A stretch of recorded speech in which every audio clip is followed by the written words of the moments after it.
je fais confiance, hein, je faisais confiance, mais je continue à faire confiance. Il s'est passé, vous le savez, un événement ce matin, enfin, absolument incroyable. Je ne sais pas si vous avez pu calculer combien d'arbres sont tombés ce matin. C'est beaucoup trop. C'est beaucoup trop. Alors, quoi vous dire, je suis navrée, je crois que je suis un peu émue. Hein, je pensais, José, enfin, voilà, toi, tu as déjà connu plusieurs fois ce type de combat. Moi, c'est la première fois. La première fois qu'en plus, portant mon écharpe, je subis comme Dany, il est où Dany comme Dany, voilà, et comme toi, tu étais là aussi. Ce type d'action, c'est extrêmement surprenant. Elle m'a dit, voilà, j'ai hésité à venir ce soir parce que voilà, j'étais encore sous le coup de cette émotion. Mais j'ai eu quelqu'un au téléphone, quelqu'un d'extraordinaire, Karima Deli. J'ai beaucoup discuté avec elle cet après-midi. Elle aurait voulu être là ce soir aussi. Elle m'a dit, écoute, vas-y, c'est important que tu y sois. C'est en effet extrêmement important que je continue à vos côtés, à tenter de faire entendre raison à nos ministres, à notre ministre François de Rugy. Aujourd'hui, à cette heure, à l'heure où on se parle, moi j'ai qu'un message. Je tiens à vous dire que je fais confiance en la justice. J'espère, j'entends des rires, mais ouais, j'espère que le tribunal, voilà, il y a des contentieux en cours. Il y a plusieurs contentieux en cours, il y en a 8, au nombre de 8, il y en a 3 qui devraient être jugés là vraiment dans les jours à venir. C'était d'ailleurs le sens du moratoire que j'avais demandé au préfet, puisque nous avions été reçus avec Alsace Nature, avec France Nature Environnement, avec le collectif GCO. Nous avions été reçus après la marche. Nous étions tous réunis ensemble samedi après-midi. Et dans cette entrevue avec monsieur le préfet, on avait conclu en demandant ce moratoire de quelques jours pour qu'il n'y ait pas de télescopage entre un éventuel référé suspension si le tribunal administratif devait juger en ce sens. Et puis ce carnage qui a commencé très clairement ce matin. Donc,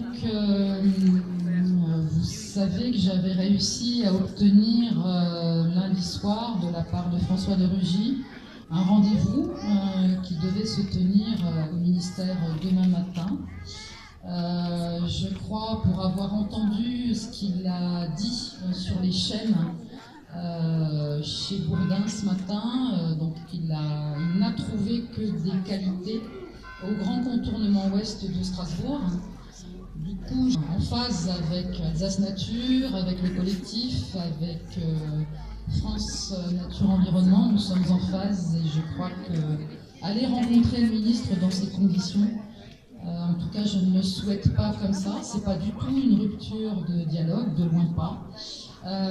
Il va falloir qu'on réussisse à continuer à travailler ensemble, mais je pense que la prochaine étape est bien celle des jugements et voir comment on peut envisager la suite.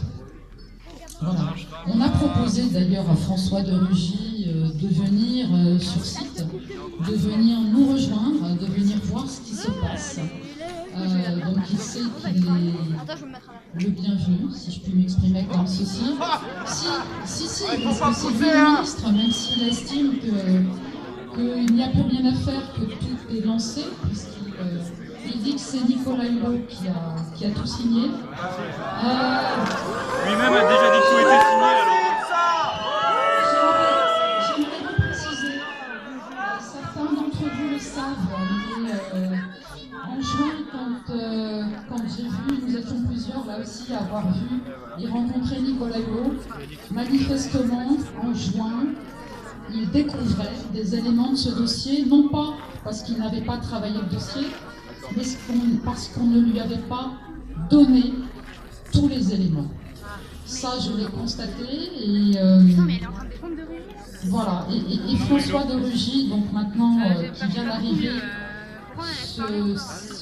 se cache derrière son prédécesseur en disant bah, c'est pas moi.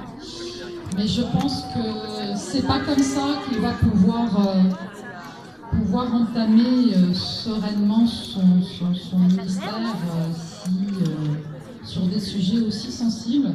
Et vraiment, c'est ce que je souhaite très très ardemment s'il ne vient pas sur site. Et je pense qu'il n'y a que comme ça qu'on va pouvoir avancer de façon coordonnée, de façon cohérente. Et vraiment pour offrir...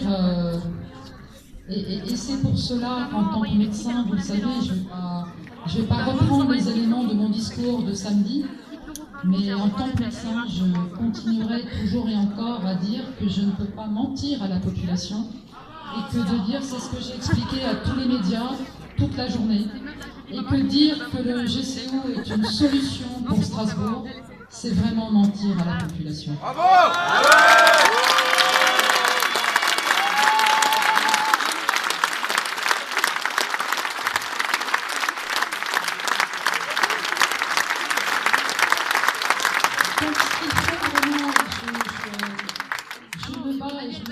Je ne suis pas seule parce que voilà, il y a des élus qui sont là, des élus qui sont au conseil. Alain, ça serait peut-être bien que tu viennes là à côté de moi, que tous ceux qui voilà, ont réfléchi ensemble.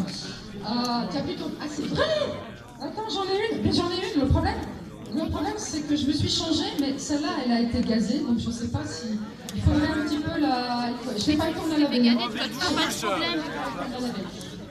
Ouais, mais en tous les cas, un combat, c'est que les alternatives au GCO puissent être enfin étudiées, que l'écotaxe puisse enfin et le plus rapidement possible